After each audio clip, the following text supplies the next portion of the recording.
A black waitress lets a disabled boy lead her in a dance, but when the billionaire father sees it, his entire world turns upside down.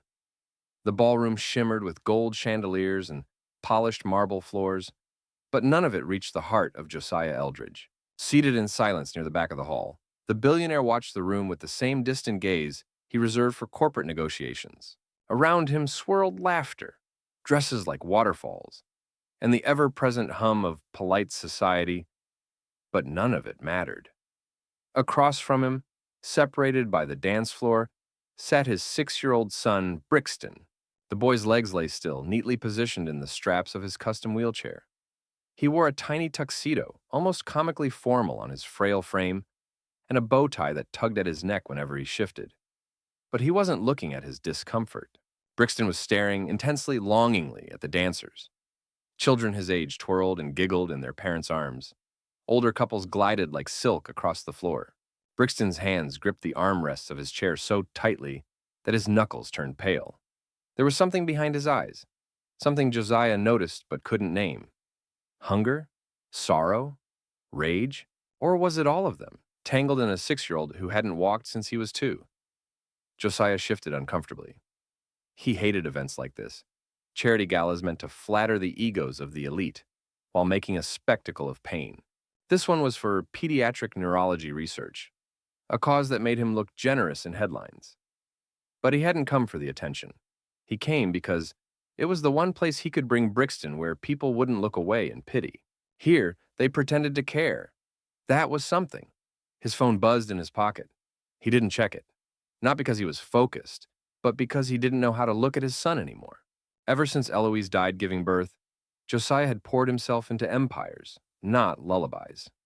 He hired the best doctors, built ramps into every property he owned, bought machines and therapies from Switzerland to Tokyo.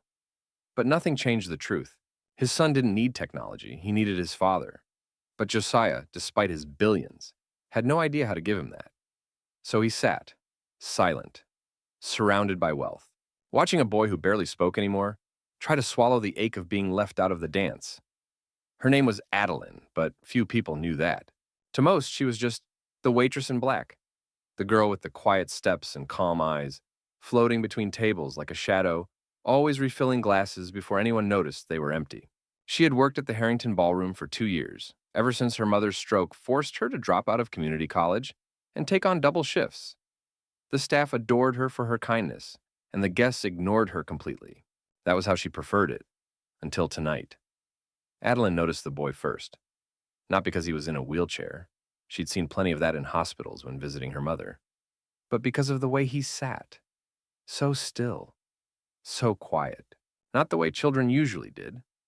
There was a pressure in his shoulders, a tension in his jaw, like he was holding something in. Something big, something that had no place in a 6-year-old heart.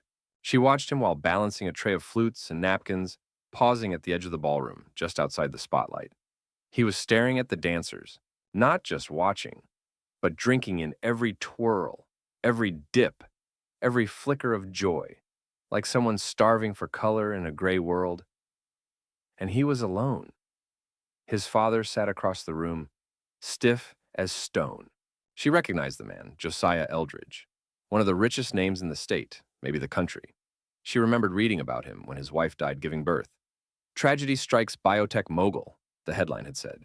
But no article talked about the boy. No cameras showed this moment, with a father so frozen in his own grief that he couldn't see the living soul right in front of him. Adeline's feet moved before her mind made a plan. She placed her tray on a nearby side table, wiped her palms on her apron, and slowly walked toward the boy. She didn't ask permission. Something in her had learned long ago. When people are drowning, you don't wait to be invited into the water.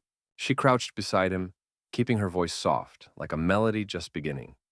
"You've got a rhythm in your fingers," she said. The boy blinked, slowly.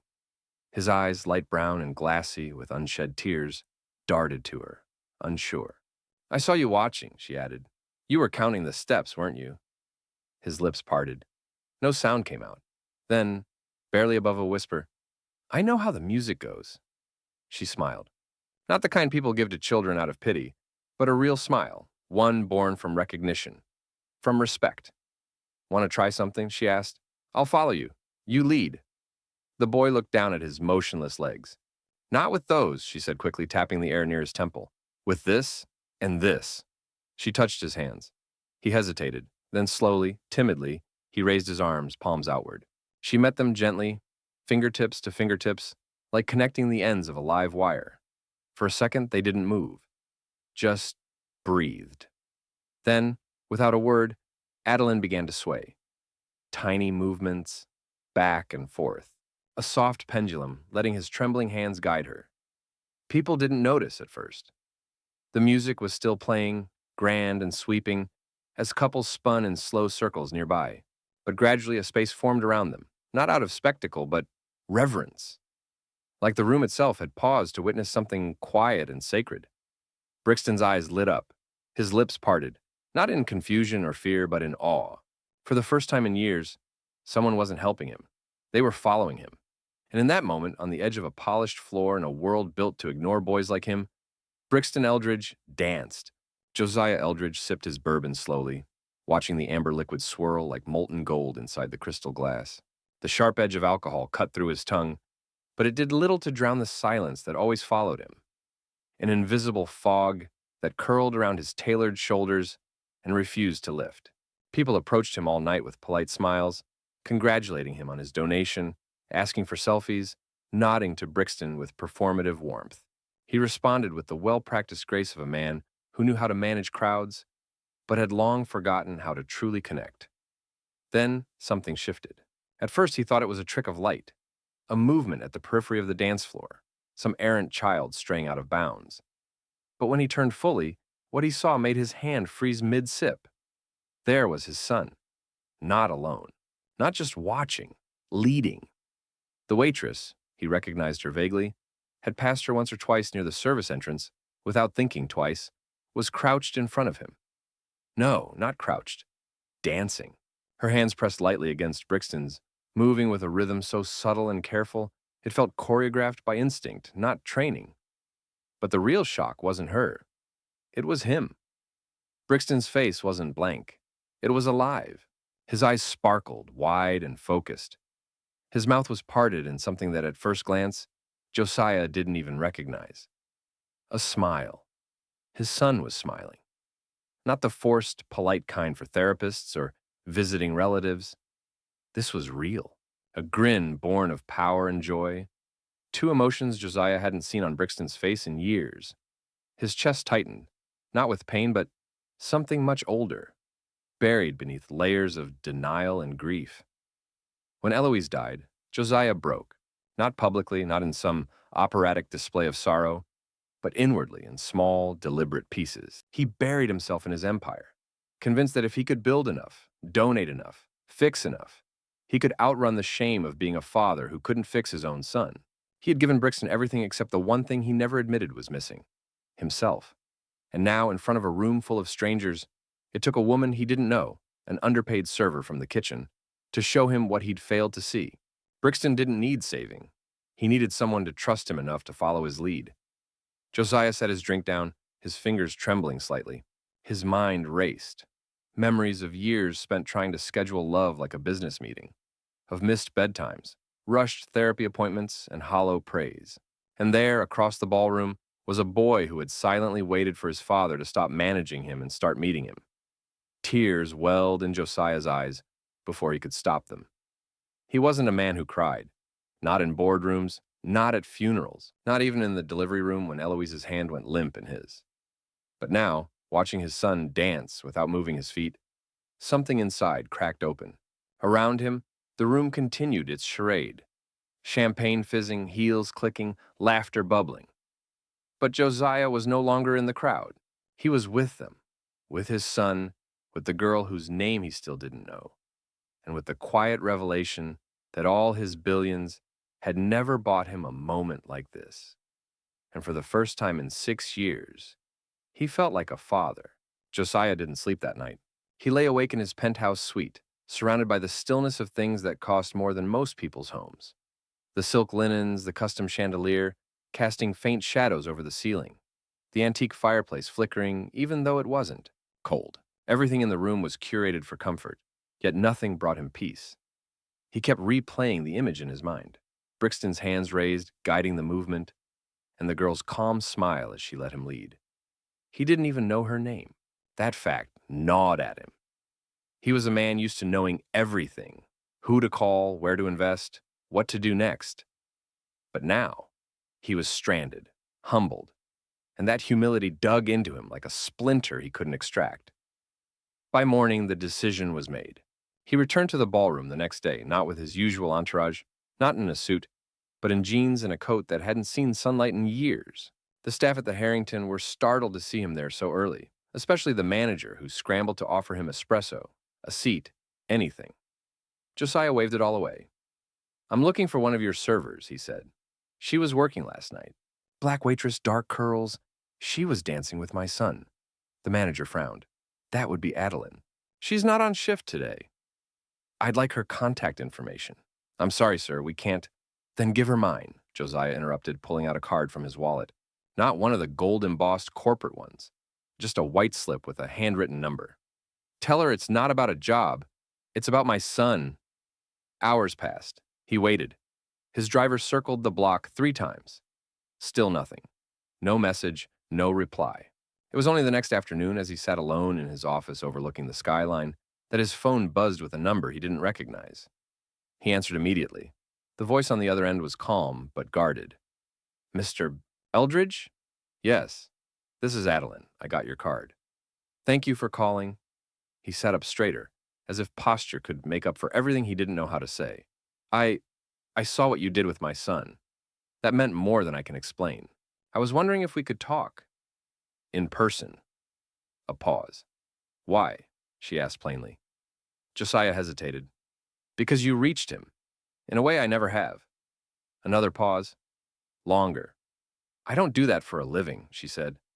"I'm not a therapist. Or a performer. I just saw a kid who needed someone to listen." "That's exactly why I need to talk to you," Josiah replied. Adeline sighed.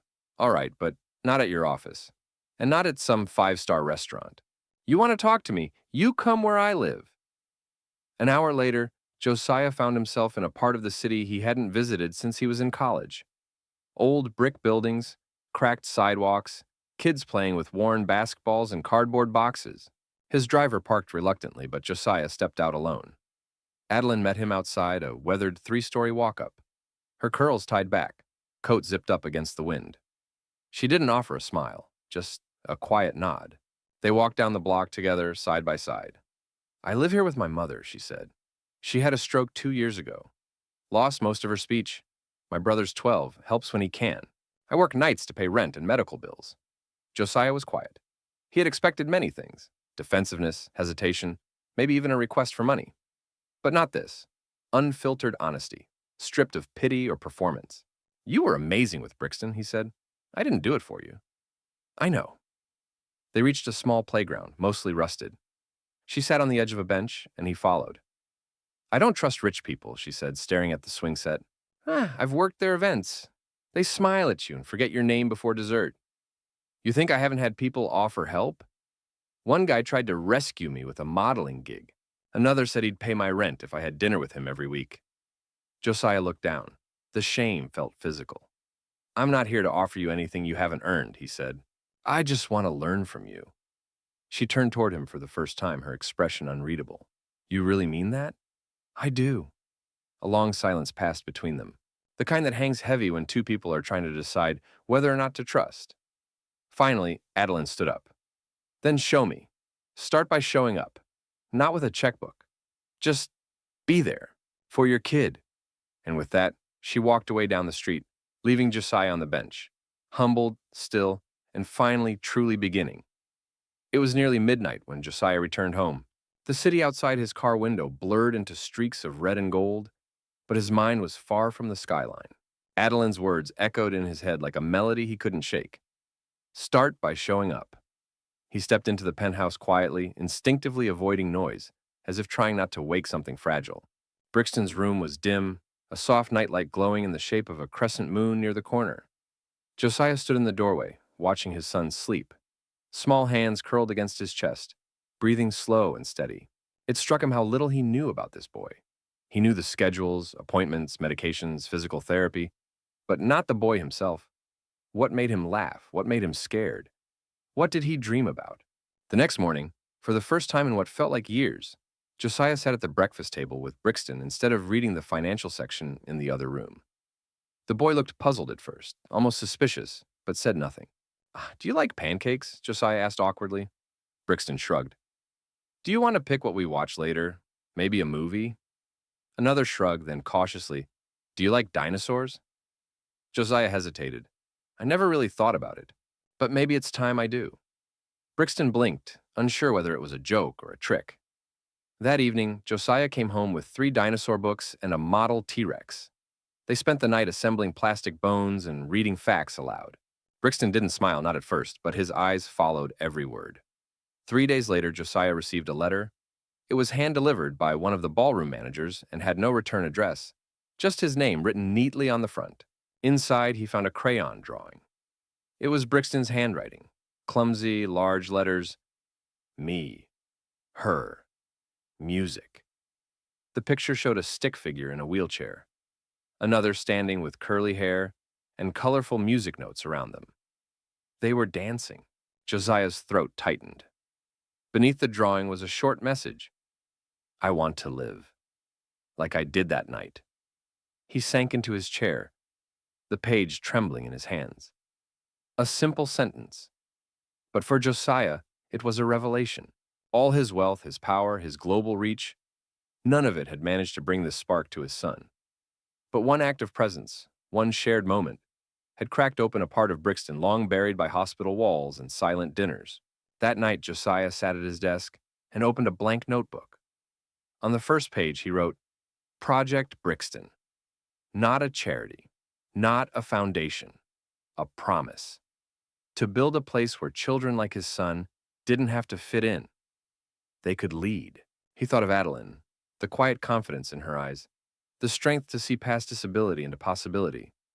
She wasn't a guest in Brixton's world. She had let him be the guide. That was rare. That was real. The phone sat beside him, silent. He picked it up and began to type. Adeline, I want to talk. Not about helping you, about joining you. I need your eyes, your voice, for something bigger. Something we'll build together. He hit send, knowing this wasn't just about his son anymore. It was about becoming the father Brixton believed he could still be. Adeline didn't respond right away. Josiah waited 2 days, checking his phone more times than he cared to admit, rereading the message to make sure he hadn't sounded patronizing or transactional. He had meant every word. He didn't want to sponsor her. He didn't want to save anyone. He wanted to partner with her, with Brixton, with whoever else needed what they all hadn't had for so long. A space where being different wasn't something to hide. On the third morning, just as he was about to leave for a board meeting, his phone vibrated. The message was short. Meet me at the community center, 4 p.m., don't wear a suit. Josiah smiled despite himself.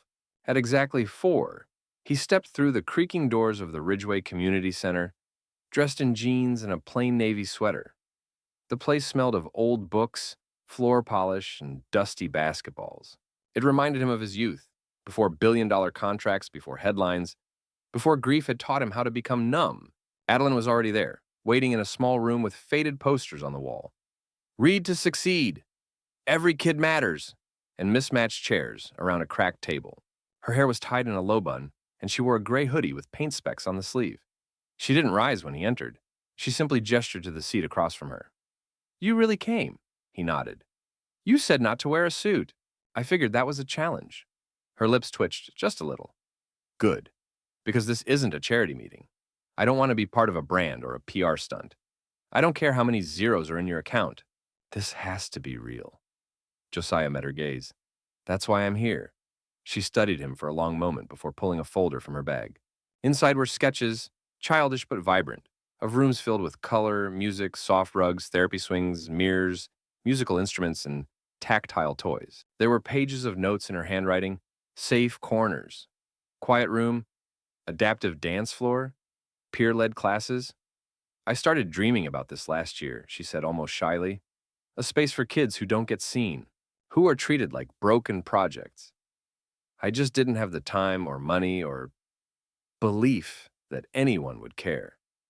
Josiah gently reached out and slid the folder closer, flipping through the pages like sacred texts. I care, he said, and I can fund it. Not because it's a good investment, but because it's the first thing that's felt real in years. She leaned back, arms crossed. And your son? Josiah exhaled slowly. He's the reason I'm doing this, and he's going to help design it. It's his voice that has to be loudest.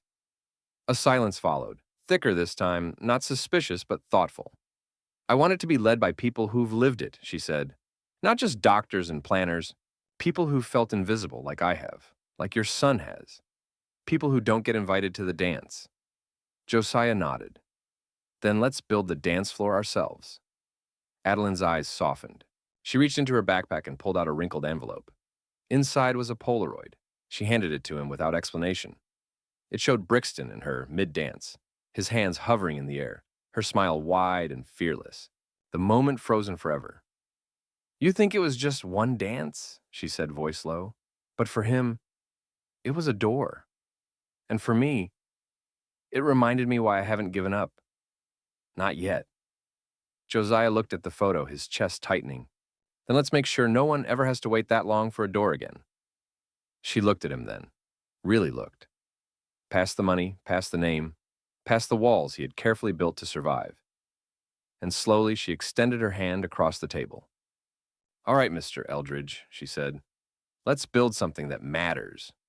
He took her hand firm and steady. And in that moment, it was no longer about redemption. It was about beginning, together. The grand opening was scheduled for early spring, but the work had started long before the ribbon-cutting ceremony. For weeks, the old building on Maple and 12th, once a defunct library, had been a hub of hammers, scaffolding, and dreams slowly made solid. Josiah refused to delegate the project to one of his corporate subsidiaries. He was there almost every day, sometimes in steel-toe boots, sometimes on his knees laying foam tiles with his own hands. Adeline was there too, from sunup to long past sundown, clipboard in one hand, a thermos of lukewarm coffee in the other, managing everything from the paint palettes to the accessibility codes for the new dance studio. They worked side by side, not as billionaire and waitress, but as equals bonded by a cause greater than both of them. And at the center of it all was Brixton. He had changed, not suddenly, not magically, but steadily, like a flower finally leaning into the light after too many seasons of shadow. He spoke more, smiled more, laughed even. Soft bursts that startled Josiah at first, then became the sounds he clung to like air. He asked questions about flooring, about speaker systems, about lighting that wouldn't be too harsh for kids with sensory issues. Can we make a wall with all our handprints? He asked one afternoon, while they were touring what would become the central dance room. Josiah looked at him. You want your handprint on the wall? No, everyone's. Like a real team. Like we're all building this together. Adeline beamed. Then we'll call it the Legacy Wall. They started the very next day. Kids from nearby clinics, schools, and therapy programs were invited to come leave their mark. Dozens of tiny palms in every shade imaginable, pressed against the wall. Each one a burst of color, of story, of defiance against invisibility. As they worked, word spread. Families began volunteering. Local artists donated murals. A music therapist from Boston offered to train staff in rhythm-based therapy. A young boy named Phoenix, who hadn't spoken a full sentence in over a year, stood in the half-finished main room one evening and whispered, "This place feels like home." Josiah heard that and had to walk outside for air. Every detail of the building reflected intention. The floors were soft yet sturdy. The doors opened easily for wheelchairs, but closed slowly so no fingers would be caught. The rooms were shaped around experience, not convenience. Low shelves for children with limited reach, noise-dampening walls for those with hypersensitivity, and one large open space in the center, the dance floor. It wasn't sleek, it wasn't luxurious, but it was alive. On the night before the opening, Josiah stood alone in the darkened dance room, the soft hum of the city outside barely audible through the new glass panes. The lights were dim, but even in the quiet he felt it. The pulse of something new being born, not a product, not a transaction, a future. He pulled out the Polaroid Adeline had given him weeks ago, the one of her and Brixton dancing that first night, and pinned it on the legacy wall. It was the first photo, placed gently above all the handprints. He whispered to himself, "This is the first thing I've ever built that truly matters." Suddenly, a light switched on. Brixton rolled in, already wearing the tuxedo Josiah had gotten tailored for him. A softer version, no tight collar, no hard shoes. His hair was neatly combed and a small Bluetooth speaker sat in his lap. "I've been practicing," he said, his voice quiet but sure. Josiah turned to him. "Practicing what?" Brixton smiled, holding up the speaker. "Our dance." Josiah froze. "You want to... with me?" The boy nodded. "Mom would have wanted it." Tears caught him off guard.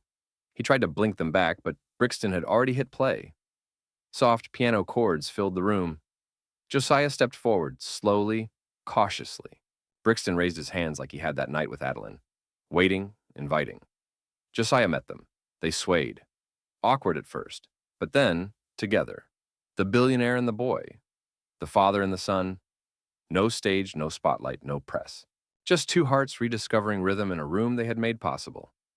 Outside, Adeline watched through the glass, one hand pressed against the doorframe. She didn't interrupt. She didn't need to. She had already taught them the most important step: let go and follow. The grand opening of the movement room, the name Brixton had chosen himself, drew more people than anyone expected.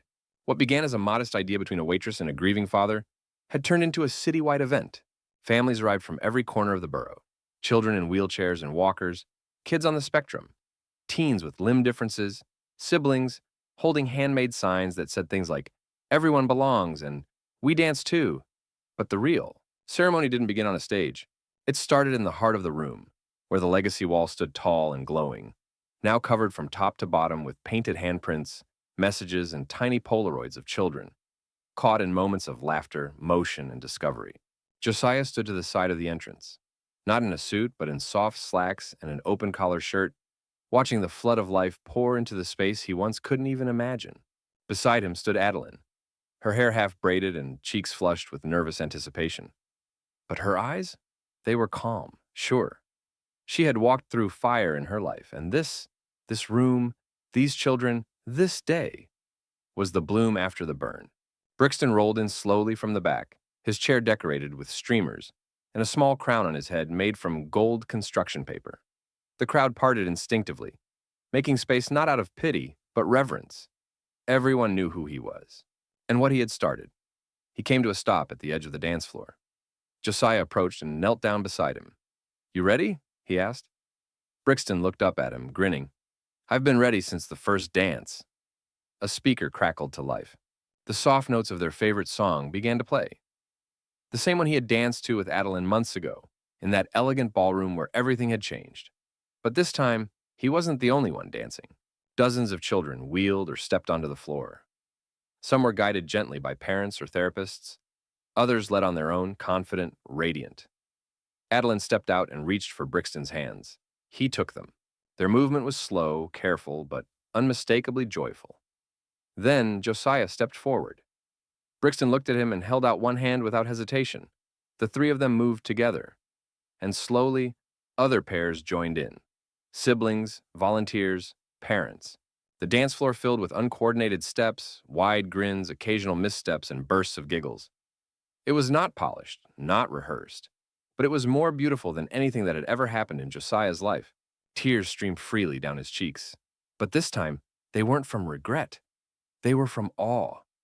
At one point, he caught Adeline's eye. There was no need for words. They had both given something to each other that neither had dared to ask for: trust and purpose, and the courage to begin again. Later, after the music faded and most of the crowd had moved to the refreshment tables, Brixton tugged gently at Josiah's sleeve. "I want to say something." Josiah blinked. "To who?" "To everyone." He guided his son to a small platform. The room hushed, and in the softest, clearest voice anyone had ever heard from him, Brixton said, "Thank you for dancing with me, even if it's hard, even if it's scary. Because when you let someone lead you, you don't just move. You show them they matter." A silence fell over the room, not heavy but sacred. Then applause. Deafening, thunderous, tearful applause. As people clapped, laughed, and embraced, Josiah stood frozen in place, because it was in that moment, surrounded by joy and chaos and color, that he felt it. His heart had finally come home. That night, as the center emptied and the lights dimmed, Josiah sat alone on the dance floor, watching Brixton and Adeline chase each other through shadows of laughter. He didn't feel like a billionaire. He felt like a man who had finally learned how to love. And that, he knew, was worth more than anything he had ever built. This story, at its heart, isn't about wealth, disability, or even dance. It's about presence. It's about what happens when people stop trying to fix one another and start truly seeing each other. Josiah's journey wasn't about redemption through grand gestures or money, but about the quiet, difficult decision to show up for someone when it matters most. Adeline didn't save Brixton. She trusted him to lead. And in doing so, she awakened something in both father and son that had long been dormant: dignity, connection, and joy. What moved me most in writing this was how healing came not through perfection, but through broken people daring to connect anyway. This wasn't a story about transformation through magic.